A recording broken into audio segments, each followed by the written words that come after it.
Jai Hind. Chapter 5 Laws of Motion. See the important terms in this chapter. First one, inertia, the inherent property of a material body by virtue of which it cannot change by itself its state of rest or of uniform motion in a straight line is called inertia. Inertia are of different types. Inertia of rest, the tendency of a body to remain in its position of rest, is called inertia of rest. Let us see one example of inertia of rest. A person standing in a bus falls backward when the bus suddenly starts moving forward. When the bus moves, the lower part of his body begins to move along with the bus, while the upper part of his body continues to remain at rest due to inertia. That is why a person falls backward when the bus starts. Inertia of motion, the tendency of a body to remain in its state of uniform motion in a straight line is called inertia of motion. For example, when a moving bus suddenly stops, a person standing in it falls forward. When the bus moves, the whole body of the passenger is in a state of motion. As the bus stops, the lower part of his body comes to rest along with the bus, while the upper part of the body continues to remain in motion due to inertia of motion and falls forward.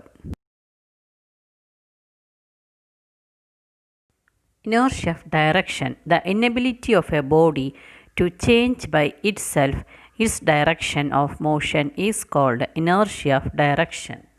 For example, when a bus takes a sharp turn, a person experiences a force of acting away from the center of the curved path due to his tendency to move in the original direction.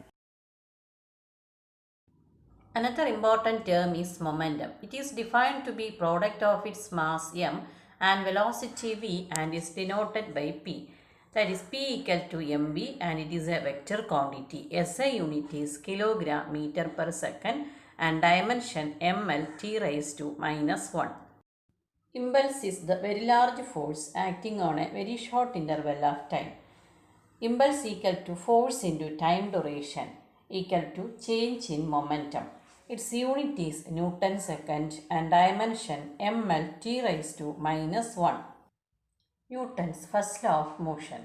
Every body continues to be in its state of rest or of uniform motion in a straight line unless compelled by some external force to act otherwise. If the external force on a body is zero, its acceleration is zero. Acceleration can be non-zero only if there is a net external force on the body. Newton's second law of motion. The rate of change of momentum of a body is directly proportional to the applied force and it takes place in the direction in which the force acts. Second law can be expressed as F equal to dp by dt equal to ma. Newton's third law of motion. To every action, there is an equal and opposite reaction. Thank you.